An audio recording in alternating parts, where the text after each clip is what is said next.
ኢትዮጵያ ዳግም ናብ ጭንቂ ዝኣተወትሉ ኢትዮጵያ ንትግራይ ኮርር ትብል ንኣምሓራ እውን ትገብሮ ዘላ ትርእይዎ ኣለኹም ናብ ኩሉ ትወራር እኒሄ ኣብ ኩሉ ዝረግፍ ዘሎ ኢትዮጵያ እውን እኒሄ ነገር ግን ሕዚ ኣነ ትዝገርመኒ ናይ ኣብይ ኣሕመድ ሓሶት ታምራት ነገራ ዝኾነ ግዜ ተዛሪቡና ነይሩ ኢትዮጵያ ውስጥ የሐሰተኛ መረጃ አከፋፋይ ዋና አከፋፋይ አብይ አህመድ ባዕሉ እዩ ይዙል ነይሩ ዶክተር አብይ አህመድ ራሳቸው ናቸው ይብለና ነይሩ ናልባሽ ተረኺበያ ከቅርባ ክምኩር እየ እታ ናይ ታምራት ብጣዕሚ ትገርም ስለ ዝኾነት አይ ዶንት ኖ ኣብ ቀረባት መዋቅር እንኳን የለው ከአሌጎሪ የተሰረቀ ተረት እነዚህ እነ ዳንኤል ክብረትና መሰል ሰዎች የሚጫጨሯቸው ነገሮች አምጥተው የሆነ ተረትና የሆነ ትርክሚርኪ አምጥተህ ከዛ ህዝብ በዛ ደንዝዞ እንዲንቀሳቀስልህ ትፈልጋል። በኢትዮጵያ ውስጥ ግንባር ቀደም ሐሰተኛ መረጃ አመንጪ አከፋፋይ ጠቅላይ ሚኒስትር አብይ አህመድ ናቸው በግላቸው። ከቀን ውስጥ ከ5 እስከ 8 ሰዓት ፌስቡክ ላይ የሚያወሉ የአገር ደህንነትና ህልውና ጉዳይ ሲሆን የሉ የሐሰተኛ መረጃ ህጉ በደንብ ይተግበር ካልን መጀመሪያ መተግበር ያለበት ጠቅላይ ሚኒስትር አብይ አህመድ ላይ ነው። እዚ ብልታምራት ነገራ ይቕንዮ ሕዚ ምናልባሽ ብግልፂ ብመረዳእታ ዝተመርኮሰ ነገር ኢና ክነቅርበልኩም ደደቢት ስለ ዝኾነ አብይ አሕመድ ናብ ስልጣን ክወፅእ ከሎ 22 ቢልዮን ነይርዋ ልቃሕ ኢትዮጵያ 22 ቢልዮን ዶላር ነይርዋ ልቃሕ እዚ ማለት ብናይ መለስ ህይወት ዘመን መለስ 22 ዓመት ይመሪሕዋ 22 ዓመት መሪሑ ኣብ ኢትዮጵያ ዝመፀ ለውጢ ትፈልጥዎ ኢኹም በደንብ ሓዙኒ በደንብ እውን ዕሪና ኣብ ዝተፈላለየ መድረክ ክንሰርሓሉ ምእንታን 22 ዓመት መሪሕዋ ኣብ 22 ዓመት ኢትዮጵያ ካብ ዓለም the least developed ድኻ ትበሃል ዓዲ ናይ መጨረሻ ነይራ ኣብ ኦክስፎርድ ትረኽብዋ ኢኹም ካብኡ ሓምሻይ ኢኮኖሚ ናይ ኣፍሪካ ንኽትውንን ብዓለም ካብተን 10 fastly developing countries ሓንቲ ክትከውን ዝዓበየ ናይ ኢንፍራስትራክቸር ዝርግሐ ክህሉ ተናእሰ ዩኒቨርሲታትስ ካብ 2 ናብ 52 ዘሊቐን ሪፈራል ሆስፒታል ኣይኮነን ጀነራል ሆስፒታል ብወረዳ ዝበሃል ኣይነበረን ኣብቲ ዓዲ እውን ኣይነበረ ኣብ ትግራይ ንባዕሉስ ጀነራል ሆስፒታል ነይሩ ዶ ኣይነበረን መረዳእታ እውን የለን ሪፈራል ሆስፒታላት 2-3 በብክልሉ ኣብ ኦሮሚያ ብዙሕ እዩ ብምንታይ ኢና ክንቆፅሮ ናይ ኢህወደግ ለውጢ ራእይዎ ናይ ሽኮር ፋብሪካታት ዝነበረ ምስሕፋሕ ናይ ግድባት ዝነበረ ምስሕፋሕ እዚኣቶም ኩሎም ተጠራቂሞም እቱ ተግባር እውን ከም ዘለዎ ኮይኑ 22 ቢልዮን እየን ተልቃሕ ነይረን ኣብይ ተረከበን ሕዚ ናይ ኢትዮጵያ ብግልፂ ዝወፀ እዩ ብግልፂ ዚ ኣፍሪካን ሪፎርም ዝብል ዘውፆ ሕዚ ዝወፀ እዩ 51.8 በልዎ ኣብይ ኣሕመድ ካብ ዝመፅስ 30 ቢልዮን ዶላር ወሲኹሉ እዚ ኣብ 7 ዓመት እዩ ኣብይ ኣሕመድ ኣብ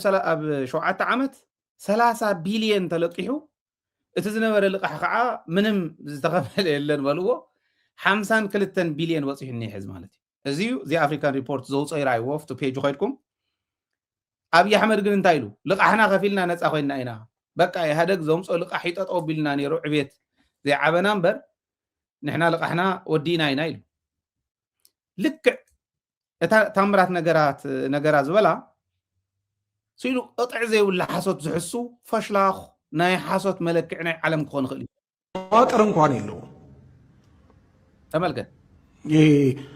ከአሌጎሪ የተሰረቀ ተረት እነዚህ እነ ዳንኤል ክብረትና መሰል ሰዎች የሚጫጨሯቸው ነገሮች አምጥተው የሆነ ተረትና የሆነ ትርክሚርኪ አምጥተህ ከዛ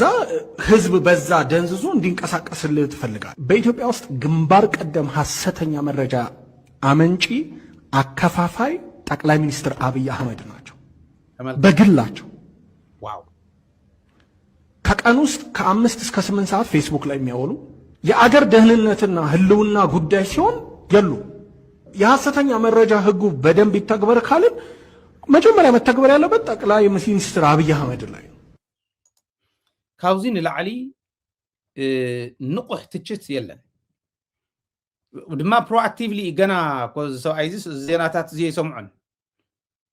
ሕዚ 52 ነብፅሕዎ ኣብ 7 ዓመት 30 ቢልዮን ዶላር ኢና ንብ ዘለና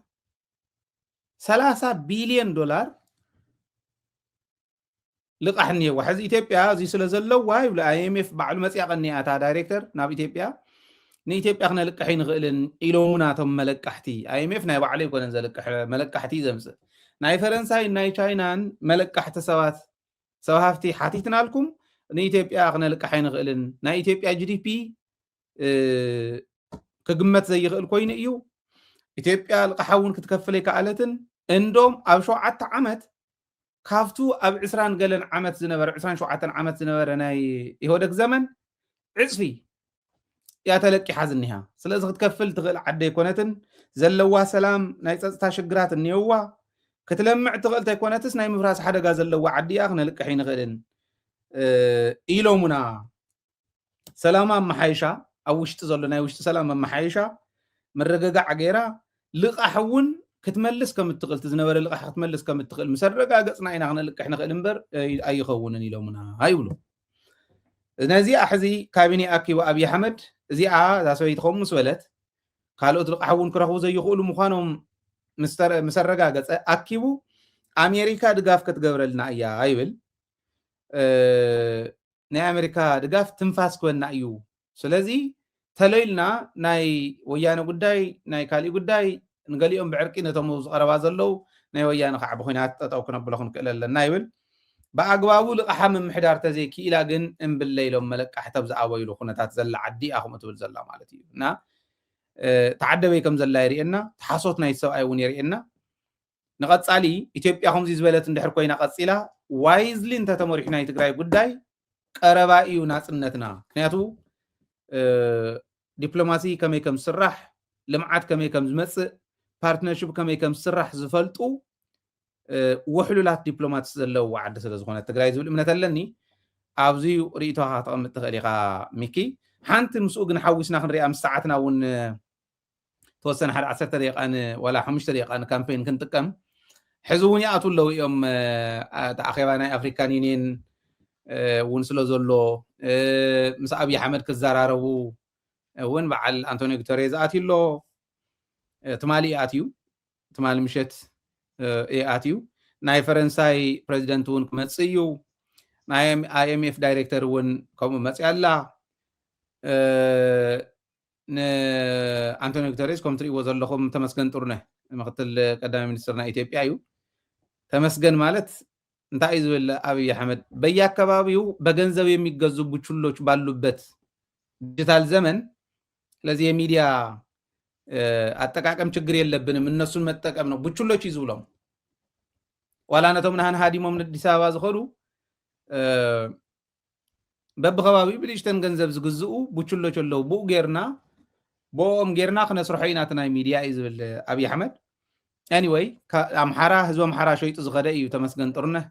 በቲ በለበትዩ ሰባት ይኣትው ኣለው እቲ ዓዲ ግን ናብ ልመናን እሞ ከዓ ናይ ውርደት ልመና ልቃሕኩም ክትከፍሉ ዘይትኽእሉ ችዱ እናተባሃለት ፀጥታኩም ዘይተስተኻኸሉ ችዱ እናተባሃለት እናተባረረት ዘላትሉ ዘላ እያ እሞ ቢዋይዝ ኣብ ትግራይ ዘለኹም መራሕቲ ናይ ትግራይ መራሕቲ ዋይዝሊ እንተመሪሕኩም ኩነታት ባዕሉ ዝፈጠረልኩም ዓብይ ዕድል ኣሎ ዝብል እምነት ስለ ዘለኒ ስለዚ ኣብዚኦም ዘለካ ርእዩ ተቕምጥ ናይ ተዓዲ ፍላይ ከዓ ናይ ትግራይ ጉዳይ በኹናት ክንውድኦ ክንክእል ኣለና ናይቶም ካልኦት ግን ብዕርቂ ክውዳእ ይኽእል እዩ እዚ ጌርና ተለይልና እንተወዲእና ኣሜሪካ ትንፋስ ክትበና እያ ዝብል ሕቶ ምናልባሽ ንጥንቃቐ ዘድልዩ ሓሳባት ከተቐርብ ትኽእል ኢኻ ዝብል እምነት ኣለኒ ግርም መቸም አንቶኒዮ ጉተሬስ ፎቶ ክርኢ ከለኹ ሲ ገፁ ቀይሕ ኮይኑስ ዲያብሎስ እንድየ ዝብሎ ጨካን ዝኾነ ሰብኣይ حزقن أبي أحمد حزونس جنسايد زفت سمي خالة مرحتنا هاجراتون مسيوم مسخر راهو تلت لها أنا بتعمي يقطع عني جن تاين قبر مدحان كم زور كايو مرح تقرأ حيز كيروم نحر مريحهم ما تقرأي من سيد تقرأي دلويو حز تقرأي دلويو داسبرا تقرأي دلويو حرانا هنوص حزنا هن ملس زياتهم قتلتنا جن مس أب ساعات زيو نريال لنا بلش نابلو خمس زور كايو أب عسران شو عطن عمتات إهادق حوحات بتنكاري ون أفت مريحنا زنورتو جزء إثيوبيا سماي تقولت له أكابي كاب ناب 10% GDP هون عمتاوي تأتو زنورت هاجر تفلتهم زرخوت له بدبلوماسي بوتادراوي بكل تنكاريتات أما جرش موسيقين ناب شو عطش ومن عمت زي ملأ أبي أحمد ناب almost 50 كلتن كبت عنتلو 30 بليون مالتيو إذا كنت لخصت هاي جمي تسي 10 بليون نايتي ايربورت خاودي ساوس الكا سرح زلو روميا نايز عدازيسي تايز اكل توسخو زي حدا خم حط عينتي مسألة مالتيو توسخي نايتي بيت المنسي نس زي وسخيو ناي كلتشن عسران حمشتنيو تو عداس كع كلتشن عسران حمشتن موداتا زلي كلتشن عسران شديشتن حزي زمصو زلو ناي ايربورت ناي كالي ولا ناي مدابريا فابريكا قليلهم لقح خنا مسينا إلهم نديهم زحت زلو حزة تسيينهم مزلو لقح نزين نزن حزة تبلن زل خاين رأي حسولو دكانات بيت المنجس ولا لا يبقى هنساتي زل حيز ون كوتي نايت بيت المنجس ون كون وعلو لأن حمشت بليون كابتات قال تواهيلو خاون لعلي خمس عصف خمس وسخون فلتيو هنا هاجرسي أبقى رواجزي نابك تخيل كم زلا ناب قدر لاتن هاجرات كلك حزقلاتي IMF يكون كارت هو ناب سقات كم زلو سقات رايز يكون سبع حدا قاون كم زلو تي 52 بليون أبقى رواجزي ناب 6 ناب 7 بليون كم زغير فلتيو حيزقن حدش بروباغندا بالسقنا أنت عايز قبل زلون هيلكا أوزي تجارون قرقلهم لما أنت بتلاقي تجارنكم زو علىكم سوات لهم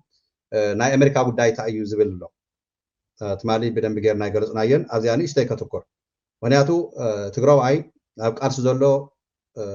منقستي مستملسة بيت مغرب مستملسة زي حالة فسومون تي سمعيت بتعمي هز تقرأي بدقنا وش نزل له صبق سمعيت فطيرو بوزحتنا مالتي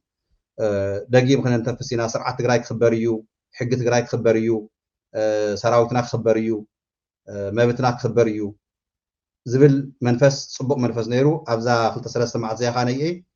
حالة ناي تقرأي قداي نستي تأيز إن هي تمارك نتي تنكر ريزولوس كما يزبل حطونا مسألة هزبنا زعامي جين تعابين تأيو أمريكا ني إرترا تتمالون تكفى بلانورنا ناي إقرا زنورا قد محيزي نخل عال قمت ما يتأت وزيتها زبل ناي إرترا دبلوماسي أو أمريكا رخكات ناقورو خمز صنحو خمز اللو زيو سلام تفتريو تمالون تنتيني أنا وتنتاني أتن أوزي قنتي تقرأي زرلنا حتوها زمتس بوشتنا أي برسونالي لما أنتي قرقلهم أبزل دافيد نحتكاتنا لهم تنمرس بحاس على زيهم نسركم إثيوبيا ونس سريدا سلزلنا أمريكاس ني أكران ني إثيوبيا عريقة نتقرأيس ناب حدا قاعدة أتوان أيام سودان ون تطوب بالمس إثيوبيا ون تطوب بالله أمريكا سلا أويجا سلزلا أبدا دافيد ون على قدمي تمعت قريس كاينر كاي مثلني أب مجد بعزة سلزنور كير أي خاطر كوان جن كم زقرس كايون زياس كم إياه يدوم confusion فترة لو سوات اللون صاون نم متشرشة دحرك وسخلاني استي أنا ترى دين زلت أيو تخوصنا يتقرن أفريقيا أمريكا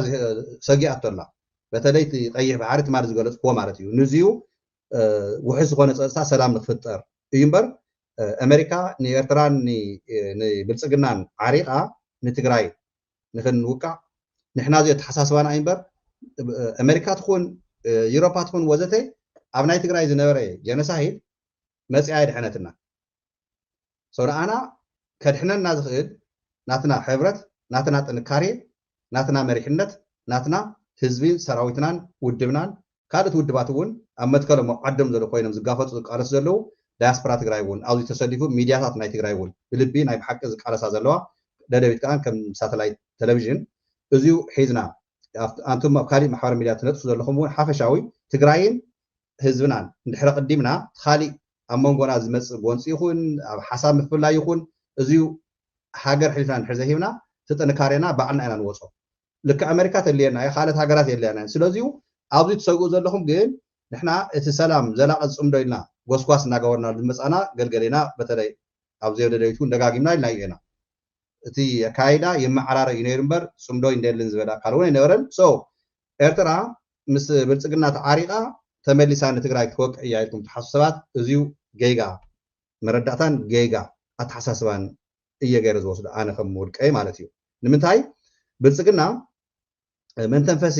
መናውሒ ይሰርሕ ዘሎ በሓደ ወገን ተወጢሩ የተፈርሰላን ዶክመንና በኢኮኖሚ ወታደራት ሪእዎ ለኩም ፋን እንታይ ይኾን ኣሎ ቀፂሉ ኣብ ቀጻል ወርሒ እዚ እውን ከም ሕቶ መጽኡ ነይሩ እዩ ምርጫ ከካይድ ኣብ ዝመጸላ ወርሒ ኣብ ጁንያ ናይ ፈረንጂ ቀጻል ወርሒ ዝሎ ዘለኹ ነዚኣ እውን ከም ገለ ገይሩ ኣብ ተፈላለየ ቦታታት ናይ ኣምሓራ ባህር ዳር ኣብ ጎንደር ኣብ ኦሮሚያ ኣዲስ ኣበባ ተፈላለየ ሓደ ቦታ ምርጫ ካይዱ ስዒረ እየ ናይ 5 ዓመት ኢሉ ተመሊሱ ንትግራይን ንኤርትራን ንምጥፋእ ዝድቅስ ሰብ ኣይኮነን ይኽለኩም ደለ ሶ እዚኡ ናይ ህዝቢ ኤርትራ ብደንብ ገይሩ ዝተረድኦ ናይ ብልጽግና ዓላማ ናይ እሊት ኣብ 4 ኪሎ ዘሎ ተጋሩ ኤርትራውያንስ ክትነብሩ ሳይንደለኩም ባህሊ ሶ ድሕሪ ሕዚ ኤርትራ ምስ ብልጽግና ተሰሊፋ ከም በሓድሽ ብምሽጥር ተዓሪቃ ንትግራይ ክትውድቕ ንትግራይ ትወቅዕያ ማለት ኤርትራ ንባዕላ ናብ ሓደጋ ተእቱ ምህላዋሲ ባዕሉት ናይ ኤርትራ ፖለቲከኛት ናይ ኤርትራ መንግስቲ ናይ ኤርትራ ሰራዊት ናይ ኤርትራ ህዝቢ ተረዲኡ ወስለ ዘሎ ኣብዚኡ ብጥንቃቅ ጽቡቕ እዩ ስጋኣት ንምፍጣር ግን ኣድላይ ኣይኮነን ምክንያቱ ብልጽግና ንትግራይን ንኤርትራንሲ ጋዛ ክገብረን እየ ኣስመራስ ጋዛ ክገብራ ኣይኮይድ እዩ ዓሰብ ናትና ኣይኮይዶም እዮም ብግልፂ ናይ ብልጽግና ኣማኽርቲ ይኹኑ ወታደራት ይኹኑ ስለዚ ኣብዚ ኤርትራውያን ዓያሽ እዮም በቃ ከም በሓድሽ ምሽጥራዊ ዕርቂ ገይሮም ኢትዮጵያ ስኸጥፉና እዮም ወገን እዮም ብድሕሪት ኮይኖም ገለገለ ዝበሃል ሓሳባት ስለ ዘሎ ከምዚ እንዳጋጣሚ ዘይኸውን ጉዳይ ምዃኑ ስለ ዝፈለጦ ብልጽግና ጨኒቃቶ ስለ ዘላ ናይ ባዕሉ ፕሮፓጋንዳ ሒሳ ይገብረሎ ኣሜሪካ ዕቀባታት ነይረና ድየን እዚአን ለቃተለ እያ ናይ ኣላ ሓደ ሚድያ ገለ ዝብል ሓንቲ ሽመ ይፅውዖን እየ ዘርጊሕዎ ኣሎ በምሓርኛ አንቱም ሰረድኩም ላይ ትልጣፍ ልስቡን ርዮ እየ እዚ ግን ስጋት ክኸውን ይኽእል ንሕና ውሽጥና አጠንኪርና መንግስትና ደግፍና ሰራዊትና ደግፍና after ባይታ ዝኒ ህዝብና ኣብ ጎንኻ ኣለና ኢልና እንድሕር መኸተና ጠንኪርና ከም ዲያስፖራ ትግራይ ንሕና ስለ ዝለመና ስለ ዘቃጠርና ስለ ዘይኮነስ ናይ ባዕልና ሓይሊ ፈጢርና ምስ ጎራብትና ጌርና ዘለና ጽምዶ ምስ ኤርትራን ምስ ሱዳንን ምስ ፋኖን ምስ ካልኦት እውን ዘሎ ፈለኽ ዝብል ኣይኮነን እዚ ተጠናኺሩ ቅጽል እዩ ብልጽግና ኻነየ ናይ ግዜ ጉዳይ እምበር ዝወድቀሉ ሰዓት ሒዙ እዩ መራሕትና ግን ኣብዚኡ ልቢ ግበሩ ወዲያለው good okay so ተዝወልካዮ ማለት ሓደ ግዜ እንታይ አለ ይመስለካ ካብ ናይ መኸተኻ ካብቲ ዋናት መንግስቲ ዝመርሖ ከይዲ ምውፃእ እዩ ትጸገም እምበር ከምኡ ዝብሉ ሰባት ኣይጸልኦምን ኣነ ዋላ ጌጋ እንትኾኑ ንምንታይ መሲልካ በቲ ሓደ ገጽ ሌቨሬጅ ይፈጥሩ እዮም በቲ ካልኣይ ገጽ ከዓ ማለት መኪናኻ ባትሪ ከይመውት ገዲፍካ እንተኸይድካ ነዊሕ ግዜስ ናብት ክልተ ወርሒ ዝኣክል ትሪፕ እንተኸይድካ ናብ ዝኾነ ዓዲ ቫኬሽን እንተኸይድካ ቁልፍኻ ገዲፍካ ትኸድሞ ኢግናይት ግበርሎ ይትብሎም ሓቀይ ኢግናይት ይገብርዋ ኣይዝውርዋን ግን ተወሰነ ኦን ገይሮም ጅጅጅጅ ከብልዋ ክእል እዮም ከድንግፁ ክእል እዮም እዚኣቶም ጽቡቕ እዮም ምክንያቱ ንክሓስብ ገብርዎ ክእል እዮም ነቱ ምምሕዳር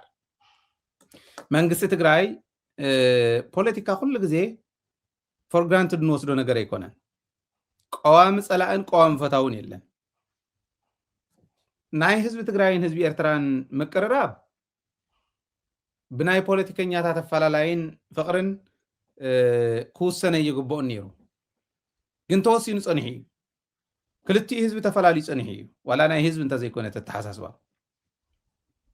ሓደ ጽይቕ ፖለቲከኛ እንተሃልዩ ብትግራይ ይኹን ብኤርትራ ከይጽይቆ ግን ተም ከምዚ ዝበሉ ዘዛረቡ ኣትሊስት ከምኡ ኮይኑ መሲልዎት ህዝቢ ከይድንግጽ ከም ትሕዚ ዘቕረብካዮ ዓይነት ጌርና ነቕርብ እሞ ነገር ግን ከምኡ ዝበሉ ሰባት ንፖለቲከኛ ግን ኣድለይቲ ስለ ዝኾኑ ኣይጸልኦምን ኣነ ዋላ ብኤርትራ ዋላ ብትግራይ ገጽ ከምኡ ዝበለ ክህሉ ክኽእል ኣለዎ ንኣብነት ሓደ ግዜ እንታይ ኢሎም ነይሮም መሲልካ ውናት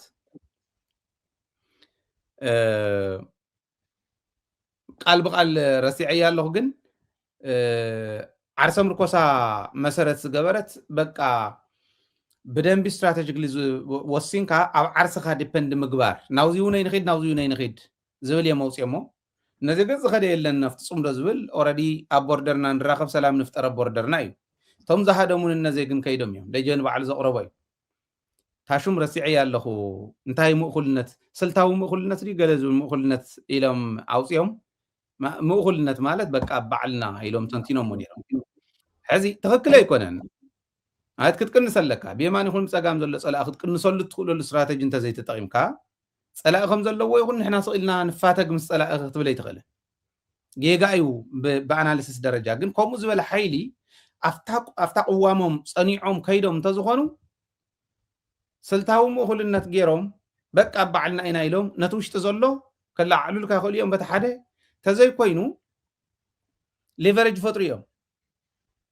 ምናልባሽ ሕወሓት እንተወደቐ እኮ እዚኣቶም ኣለዉ ዝብል ይኸውን በዚ ዘሎ ይኹን በዚ ዘሎ ይኹን ማለት እዩ ሓይሊ ይኾንዋ ንትግራይ ተስፋ ይኾንዋ ንትግራይ ከምኡ ዝበለ ተሓሳስባ ሌቨሬጅ ይፈጥሩ ነይሮም ማለት ስለዚ እቶም ምስ ኤርትራ ክዓርቁ ዋላ እውን ኢሎም እዮም ባይዘወይ ዓንተ ወይ ዝሰራሕናዮ ፀኒሑ ዝመሓላለፍ ሓደ ኣሎ ምስጢራዊ ሰነድ ዘውፃና እዩ ኣብ ሰዓት 7 ብናይ ትግራይ ዝኸይድ ማለት እዩ እዚዩ ምስጢራዊ ሰነድ ንበይኖም ክነትርፎም ኢና ዝብል ምስጢራዊ ሰነድ ትሕዚ ከምዚ ከይኸውን ኢሎም ዝጠራጠሩ ዘለዉ ክልተ ይኹኑ ሰለስተ ይኹኑ ብዘየግድስ ንስማዓዮም ባህል እየ ንምንታይ ኢግናይት መግበሪ ይኾን እዮም ነቲ ምምሕዳር ኦኬ እንተኾነ ኸ ዳትስ ፖለቲክስ እኮ ንፀወቶ ዘለና ንፅድቂ ኣይኮነን ኢልካ ምኻድ ሓደ ፀይቂ ከየባላሽወና ቦይቦዝ ዘሎ ፀይቂ ከየባላሽዎ ነገራት ምዕሩይ ኮይኑ ንኸይድ ህዝባዊ መሰረት ዘለዎ ፅምዶ ጌርናዮ ንኽይድ ብደንቢ ክስንድር ተደላዲሉ ኢልና ንክንከይድ ይገብረና ይኽብል ደለየ እንተ ናይ ኤርትራን ናይ ትግራይን ጉዳይ ግን ሓድሽ ኣይኮነን ኤርትራውን ትግራዋይን ብሓደ ኮይኑ ፀላኢ ምሽናፍ ተሓዳሽ ትኸውን ፀላእቶም ኣሸኒፎም ስዒሮም ቀፃሊ ዝኾነ ፀላኢ ዘይነኽኦ ሓድነት ፀላኢ ዘይነኽኦ ህልውና ናይ ሓባር ህልውና ከህልዎም ምግባር ይትዋና ማለት እዩ እምበር ኢትዮጵያ ኣይትምኩርን ማለት ኣይኮነን ጌዲዮን ጢሞቴዎስ ኣሜሪካ ምስ ከደ ዕረቁና ምስ ኤርትራ ኢሉ እዚዩ ማንም ዘይክሕዶ እዩ ዝወፀ እዩ ኦረዲ እንታይ ግን ኢና ኢልና ሰነድ ክትሰምዕዎ ኢኹም ፀኒሕኩም ሰዓት 7 ብናይ ትግራይ ሰዓት 8 ብናይ ኣውስትራልያ 8 ፒኤም ከየምልጠኩም ሰነዶም እንታይ እዩ ዝብል ዕረቁና እዩ ከምኡ ኢልና ከይድናስ ክንከዶ ንኽእል ኢና እሞ ከለ ንስደት ተባሂሉ ተሰደደ ምዃኑ የረጋግፅ ካልኦት ምሽጥራት እውን ኣለውዎ ናተይ እንታይ ነይሩ ኤርትራ ክትዕረቕ እንተኮይና ትግራይ ዘይተዓረቀት ትግራይ ዘይብሉ ኣይኮንን ክትብል ክትክእል ኣለዋ ትግራይ ክትዕረቕ እንተኮይና ኤርትራ ዘይብሉ ኣይኮንን ክትብል ክትክእል ኣለዋ ዘላቂ ዝኾነ ህልውና ክህልወና እንተኮይኑ ህዝቢ እቲ ሕዚ ንብሎ ዘለና ኣንደርስታንድ ገይርዎ እንተኸይዱ እዩ ዝብል እምነት ኣለኒ እዚአን እንተኢሎም ኣብይ እውን ደፊሮ ይኸዳን ንክልቲኦም ኣኽቢሩ ኸይድ እዩ እቲ ዞባ ሰላማዊ ክኸውን እዩ ካብዚአን ፈልከት እንተኢልና ሓደ በቲ ሓደ ሸሊኹ ምርኻብ እንተጀሚሩ ስምምዕ ብዘይብሉ እቲ ፅምዶ ጥርጣረ እንዳፈጠረ ይኸድ ዋንስ ጥርጣረ እንተተፈጢሩ ከዓ ንፋስ እንዳኣተዎ እዩ ዝኸድ ንሱ ንኽእትዉ እቲ ንፋስ ንኽእትዉ ተዳለዉ ፀላእቲ ስለ ዘለዉ እዚ እዚታት ተስተውዒልካ ምኻድ ከድሊ እዩ ማለት እየና እቶም ከምኡ ዝብሉ መደንገፅ ዝኾኑ ይኽእሉ እዮም እየ ዝብል እዚ ኢልና ክንዛዝም ኢና ኦኬ ስለዚ ናይ ደደቢት ፈንድሬይዚንግ ሕዚ እውን ንሓትት ኢና ዘለና 151 ኢና ዘለና ሽሕ ክንመልእ ኢና እቲ ዕላማና ሽሕተ ዘይመሊኡ ኣይኽእሎን ዘሎ ነቲ ሳተላይት ከመይ ጌርካ ክየድ ከም ዘለዎ ስትራቴጂ ለኒ ዝብል እውን እንተሃልዩ ስትራቴጃይዝ ግበሩ ሓግዙ ደደቢት ስትራቴጃይዝ ጌርና 1,000 ንምልኣ እዩ 500,000 ትግራዋይ ኣለዉ ዝበሃል ኣሎ ናይ ትግራዋይ ጥራሕ ተይኮነ ኤርትራውያን እውን ኣምሓሩ እውን ካልኦት እውን ዝጥቀምሉ ዝርብሕሉ ሚድያ ሳተላይት ኮይኑ ናብ ዓዲ ኣትዩ 90% ህዝቢ ዩቱብን ፌስቡክን ዘይረክብ ብሳተላይት ኢና ክንረኽቦ ዝግባአና ቱ ግጥም እውን ኣብ ሜዳ ጥራሕ ኣይኮነን ብፕሮፓጋንዳ ተትርፎ ብዙሕ እዩ ተተደግፍና ጋዜጠኛታት ወሲኽና ቋንቋታት ወሲኽና ኢና ንኸድ እቲ ቃልሲ ወይ ናይ ሓደ ናይ ሓባር ይኹን ከዓ እንድሕር ይኮነን ኮይኑ ከዓ ሞኪርና እንተገዲፍና ናይ ባዕልና መማረፂ ንወስድ ኩሉ ግዜ ስእልካ ብና ተጠቃዓኻ ይኽየድን ዝብል እምነት ዘለኒ እንተ ሃሊካ ወሰኽቲ ዘይኮይኑ በዚኣ ክንዛዝም ኢና ያው